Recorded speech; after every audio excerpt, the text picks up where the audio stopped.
Hello, welcome to the Real Hernando, a podcast created to highlight our amazing local community and small businesses here in Hernando, Mississippi. I am your host, Derek, and this episode is brought to you by Shelby Road Productions.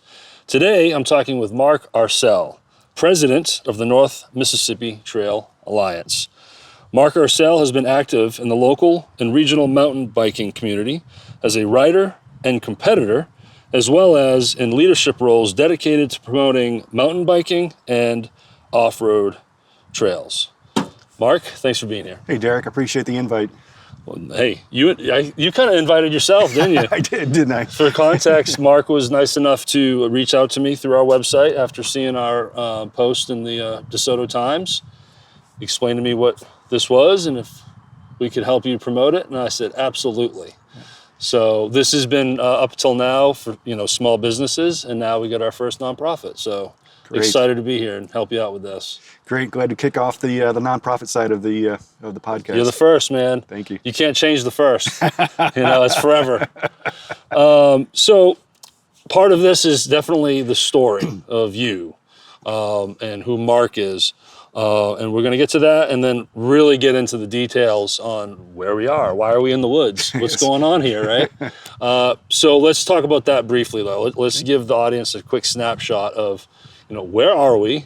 What is this? What is the organization? And what's your role in it? Right. So I'm the president of the North Mississippi Trail Alliance. You've mentioned that already, but it was an organization that was formed maybe about 8 years ago, and it was really formed by about 4 or 5 people who asked the question, why do I have to drive all the way to Memphis to ride my mountain bike? Why aren't there mountain bike trails here in DeSoto County?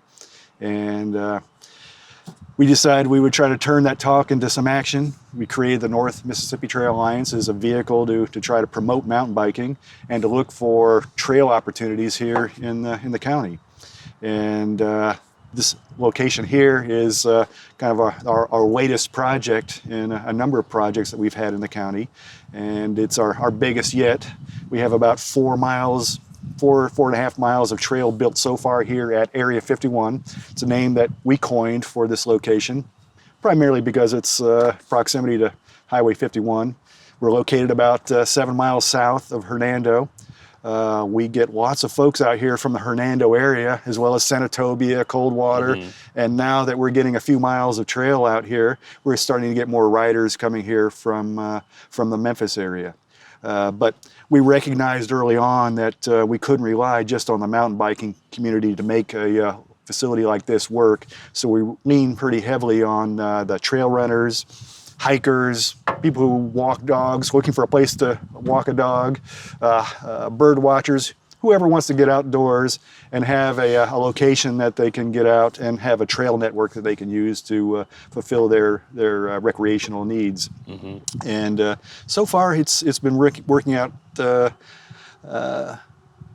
better than we had envisioned. So we're really looking forward to more. Awesome. I'm anxious to get the story on once you started this, what that was like. Yeah. But to be very specific, we park at the area, the Highway 51 boat launch, right? Exactly. It's called Highway 51 Landing. Correct. Right before you hit the bridge that crosses over to Coldwater, right? Exactly right. There right. On the right. Okay, cool. Well, yes. So we're gonna really dissect a lot of that more later. But now let's learn about Mark. Now, I see that you've been a DeSoto County resident for a number of years. Yeah. But it seems like you're not from here. No. So where are you originally from?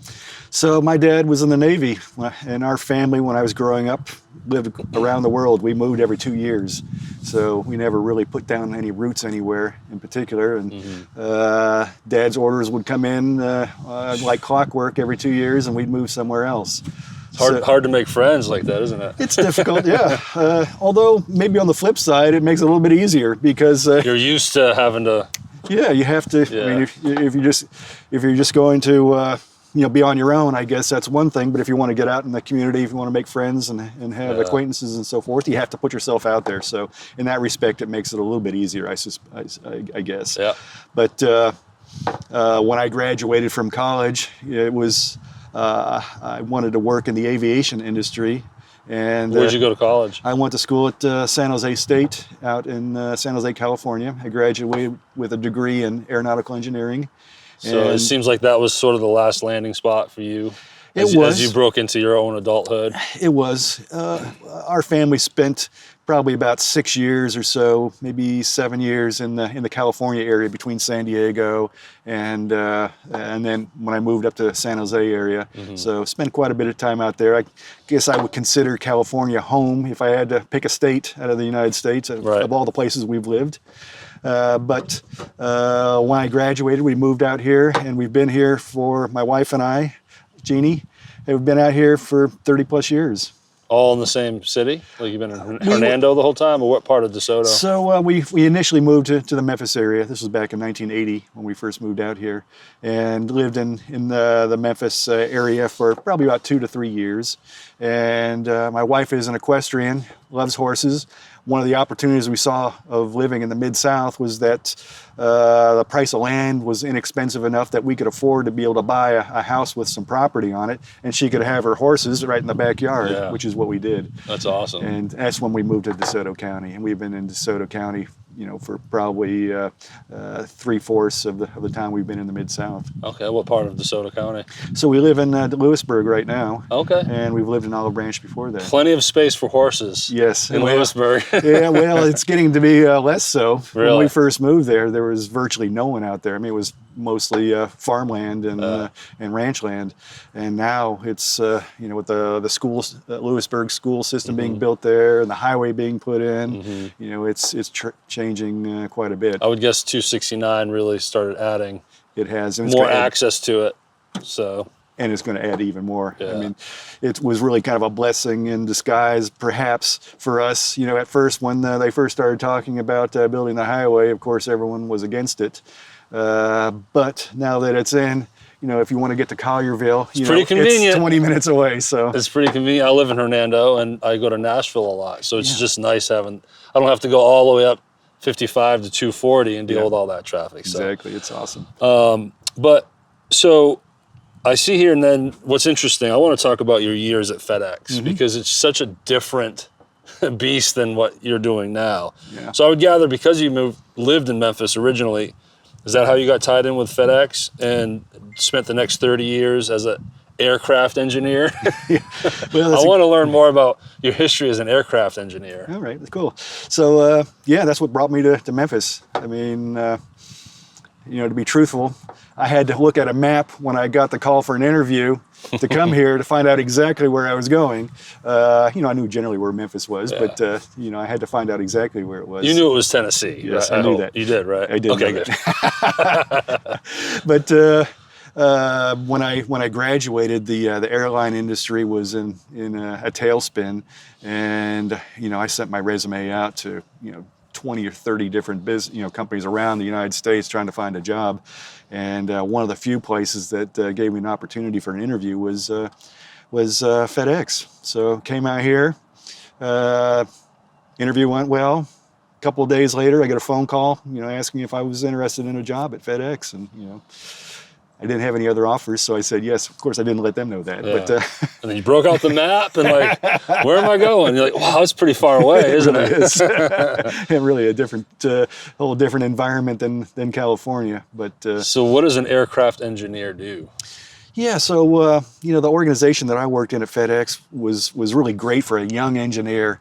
FedEx fleet was growing rapidly. As a junior engineer, you typically get the sort of jobs that no one else wants to do, and I got the fleet that no one else really wanted to spend any time on. The fleet of Falcons, which was really the aircraft that got FedEx started. It was the airplane that made the company possible in the early days.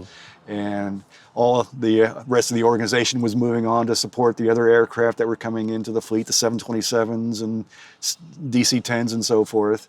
And that kind of left a wide open lane for me to cut my teeth in the engineering field on a fleet of airplanes that still needed a lot of support because it was going to become, it remained a big part of the FedEx fleet for a number of years after that. But because of the circumstances, I got an opportunity to really grow and develop my skills as an engineer at FedEx. You seized the moment. I did, I guess. That's awesome. And with this being the FedEx hub, That's a good place to be. It was great. And one of the great benefits we had at FedEx at the time was the ability to jump seat, to fly on the FedEx aircraft. And because Memphis is the hub, we could fly virtually anywhere around the United States for free. So we made trips back to California regularly. My wife worked for FedEx as well, so the two of us could jump seat back home regularly and visit the family. Man, that's outstanding. It was great. You get to travel and save your bottom line, right? Exactly right. So, all right, so you retire. Yeah. And quickly, I read in your bio, a little briefly, it seems like after retirement, you kind of went on a voyage. You traveled the world a little bit. Yeah. Talk a little more about that, like where you went and what that was like. Yeah, excuse me. In my job, I traveled a lot and traveled around the world. Our vendors, our suppliers, our contractors, all were around the globe, and so we spent a lot of time, visiting different locations, maintenance facilities, and so forth. So I had traveled quite a bit, and then when I retired, that wasn't real high on my bucket list of things to do, was to travel more.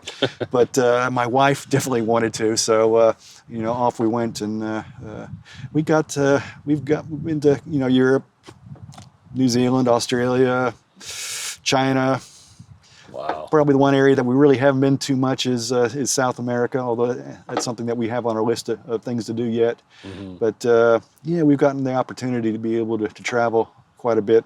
We really are fortunate that our careers were such that we were able to retire relatively early. Both of us retired when we were 55, and we were able to do that financially because of a great company that we worked for at FedEx. And then we were able to leverage that into being able to do the things that we love. Yeah. Travel, mountain biking for me. My wife is a big equestrian. She loves horses, and it's given her the opportunity to do that as well. The American dream. It is so far. So how many miles have you biked around the world? I've ridden in a lot of different places. As a matter of fact, that was really one of the things that got me kind of excited about mountain biking and promoting mountain biking here in the United States. Was a visit we had in New Zealand. We visited a town called Rotorua. It's south of Auckland, and I went to a mountain biking park there. Rented a bike, spent the day riding there. But I was just blown away with what I saw there. I pulled in the parking lot, and there were literally 100 cars parked out there with bike racks, whole families out there, mom and dad and the kids, all bikes out there riding on the trails out there. And I had never seen anything like that here in the United States. And when I saw that, I said, well, we got to be able to do something like that. And that was really kind of a seed that I brought back with me on that trip from New Zealand back here to Desoto County, Mississippi. Well, let's piggyback off of that. It's a perfect time to segue to now the meat of this interview here. Like, why are we sitting in the woods? Where are we? So like we mentioned earlier, we are at again, let's give the information again. This trail is called what? It's called Area 51. The land here is managed by the United States Army Corps of Engineers. It's part of the whole Arcabutla facility that the Corps manage. There are a number of recreational facilities that the Corps manage along the lake. The boat launch here, the Highway 51 boat launch, is one of those facilities that they manage. And about 6 or 7 years ago, North Mississippi Trail Alliance approached the Corps of Engineers about developing a mountain biking trail facility here in this whole parcel that runs from Highway 51 right over here, all the way up to the Hernando Point campground, which is just west of us. Yeah, and there's about 1,000. There's about 1,000 acres altogether. Wow. Yeah. And we pitched the folks at the Corps a plan to develop about 26 miles of mountain biking. I say mountain biking, I mean multi-use trails in this facility. And we initially started developing the trail over at the Hernando Point campground. And we had about 5 miles of trail built there. And I don't know if you're familiar with a tornado that came through this area about 2 years ago. It just, it was targeted that area. I mean, it just dropped right there.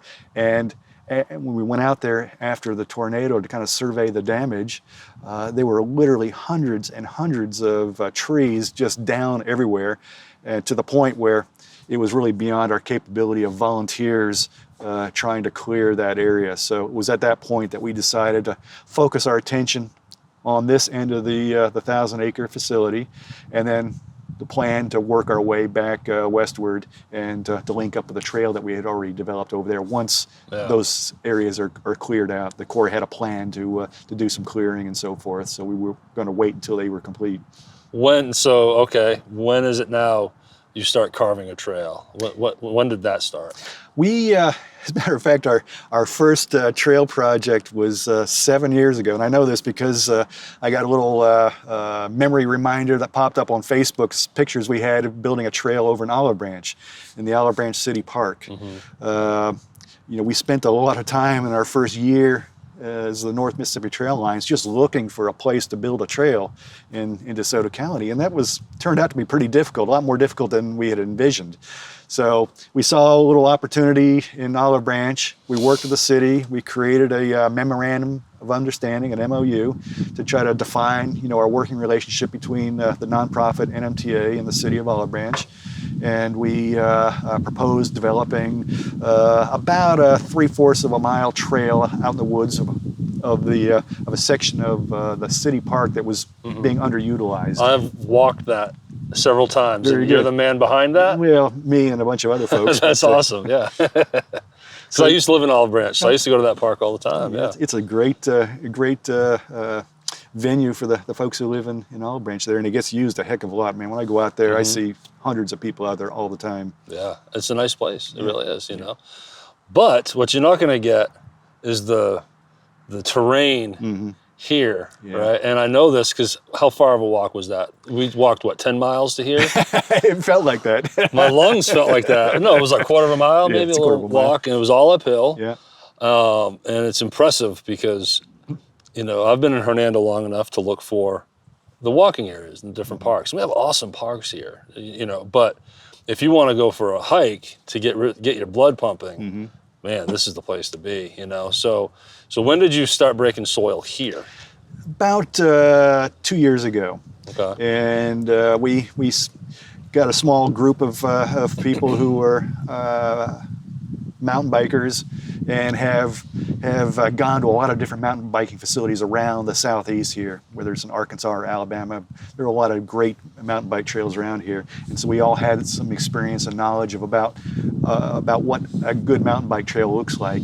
And so we probably spent a good month just walking through the woods out here with flags and ribbons and so forth to kind of mark out corridors of where we thought it would be cool to build a trail. Gotcha. And we laid out probably a network of about 4 trail segments that all coalesce at this location here, Outpost Alpha, and gives you an opportunity to ride those trail segments in different order to kind of keep the level of variety up. And so we spent about a month doing the flagging, and then we started building a lot of the trail by hand. I mean, using hand tools, shovels, and hose, whatever the heck worked right for the task.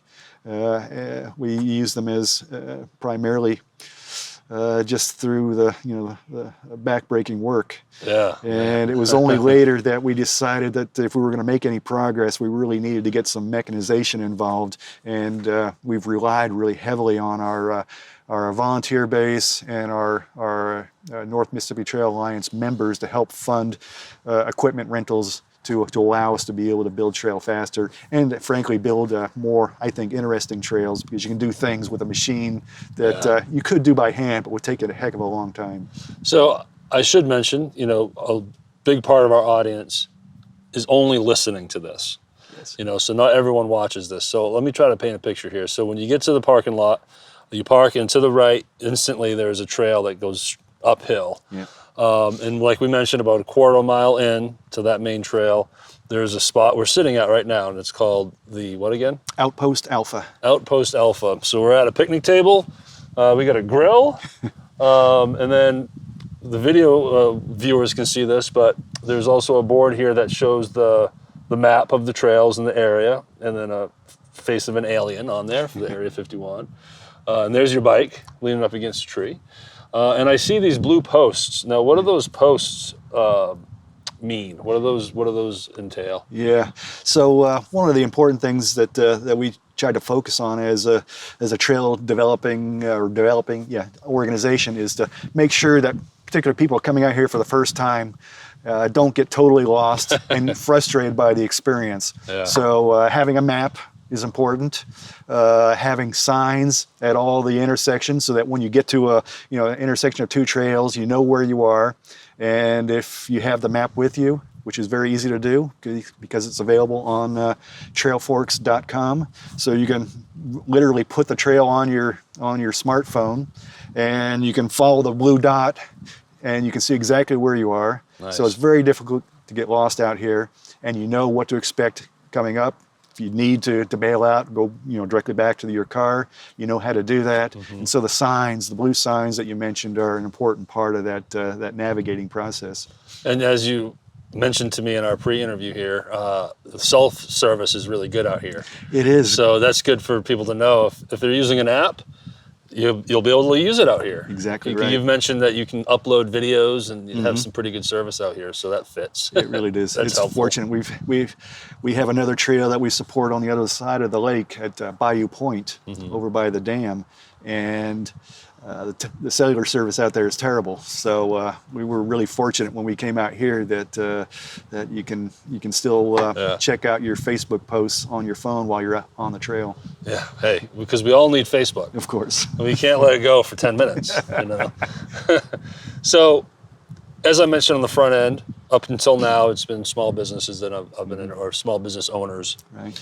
And but there's parallels even with the nonprofit, in the sense that at some point you had to face some adversity within your organization, or like you said, struggling to work with cities to find a place to carve out a trail.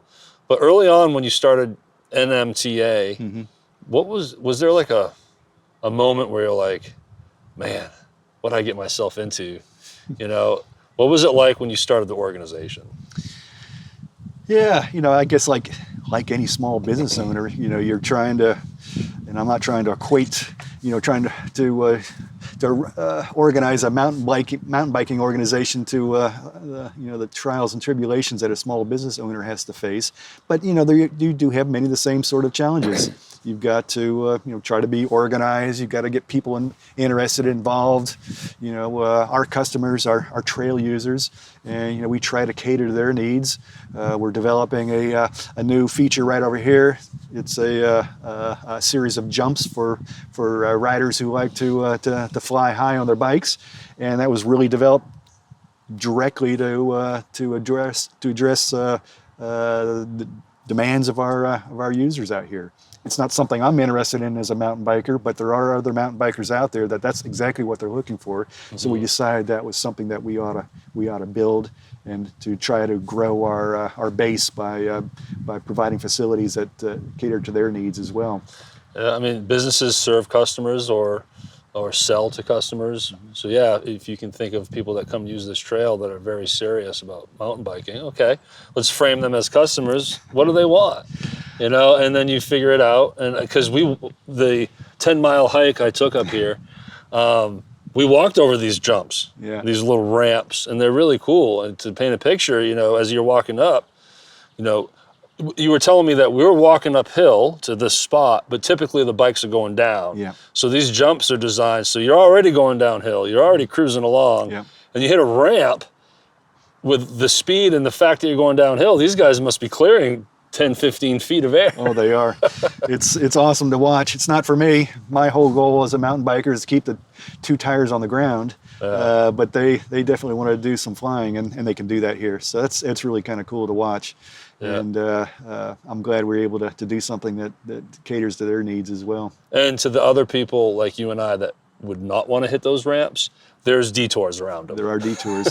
And They're not solely mountain bike trails. I mean, the NMTA was created by mountain bikers, but we recognized early on that in order to be able to appeal to people who manage lands like this, the Corps of Engineers or city community or city leaders, we had to have a broader constituency than just mountain bikers. So we really focus on trying to bring together all trail users, trail runners, hikers, bird watchers, and so forth. Anyone who might want to get outside, we want to make sure that that this trail is something that they can use as well. The paths are definitely wide enough for hiking. Yeah. And it's a great workout, and I can't wait to explore more. I'm going to get the app. I don't want to get lost. Right. And then I'll follow the signs. You Cool. know. So what's the future looking like? So right now, say again how many miles we have? We have about 4.5 miles of trail so far. And we're on what would be considered, we're on a certain side of this 1,000 square foot area. So are you going to be building more into that? Yeah, so we're on the far eastern end of this 1,000-acre parcel, and we're working our way to the west.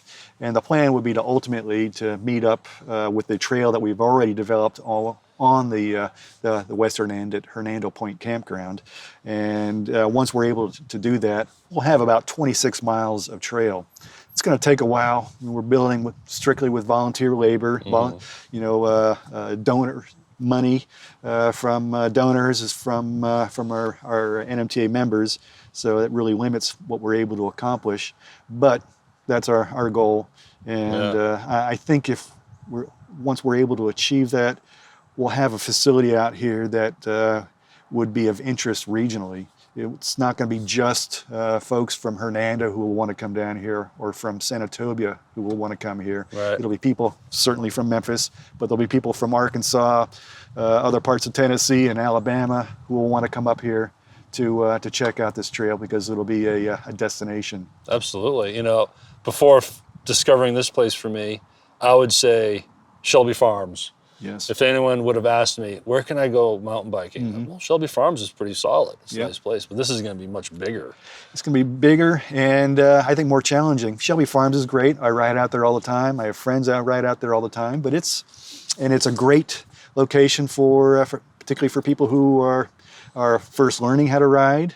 Maybe they're riding with their kids and their family, and so they want a location that's easy to ride. The hills are very gentle. There are no really difficult technical things that make it difficult to ride. So it's a great location for that. But once you get beyond that, you look for greater challenges, and that's one of the things that you can get here that you cannot get at Shelby Farms. So let's do what we call to action. I want you to. We're going to bring up that app again. I want to go through some socials and websites that you would like to direct people to. But before we do that, how can people get involved? What's the path if someone listening or watching this right now is like, man, I want a part of this? Yeah. How do they go about that? Yeah, I'd say our primary social outreach is through Facebook right now. We have a Facebook group, North Mississippi Trail Alliance. Search for North Mississippi Trail Alliance on Facebook. You'll find our group there. Ask to become a member of that group. You'll get approved, and you'll be able to see. We try to keep people up to date there as to what we're doing out here. When we have volunteer days to come out and work, I mean, we're solely dependent on our volunteers to come out here and move the dirt, to handle the shovels and the rakes and so forth. So we need people to come out and help us. We always post there when we're going to have a work day out here. We need, in addition to volunteers, we need members. I mean, I mentioned earlier that we're able to leverage our volunteer base by using machines to be able to build trails faster, but that takes money, to buy fuel, to rent the machines and so forth. So our membership dollars help us fund those things. We also accept donations through a PayPal fund that we have set up. We're getting ready to start a GoFundMe to help fund this jump line that I mentioned earlier that we're building. Those things all just cost money. So I mean, those are great opportunities for people to participate.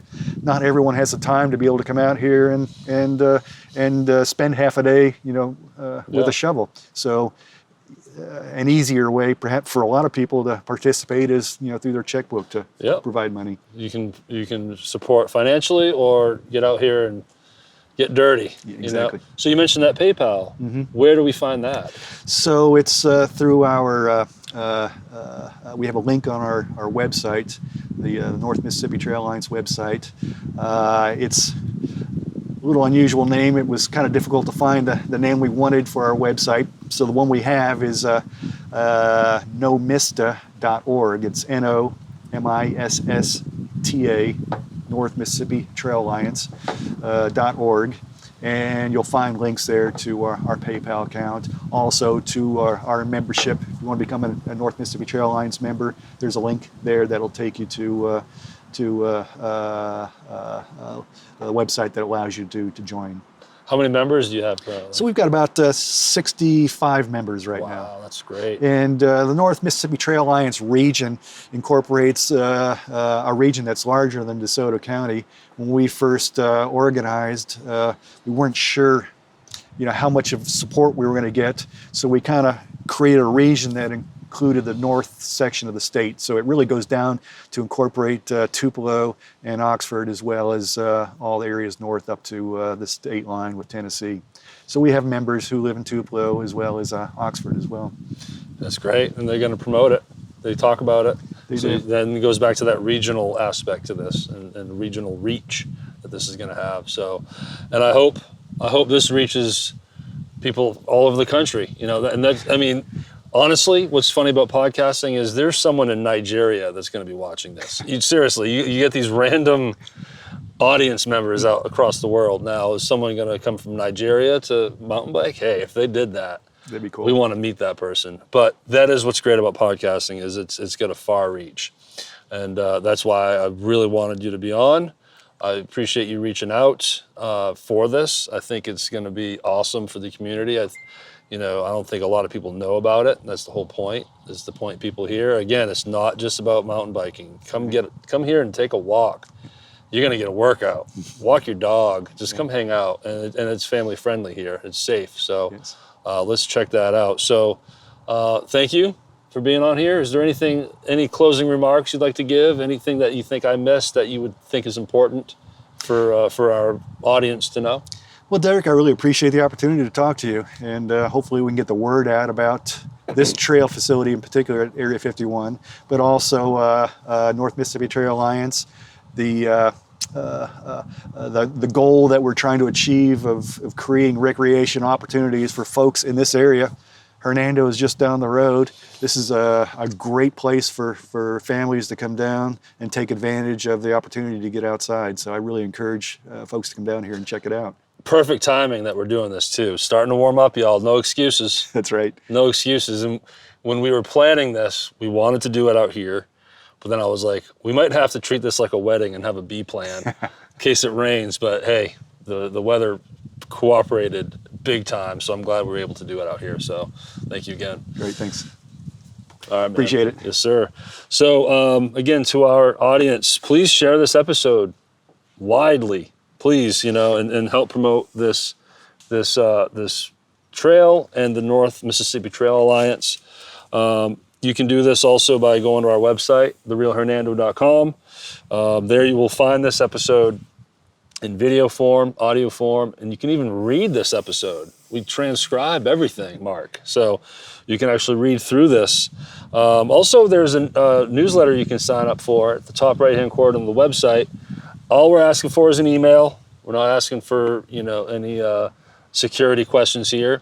And what's going to happen is anytime a new episode publishes, you get a direct email notification when it's out. So, and then we're going to be working on a blog eventually here, and that's a good place to stay in touch and stay in contact with what we've got going on. Plus, you can go to all our major podcast platforms: Spotify, Apple Podcasts. We're going to be on YouTube.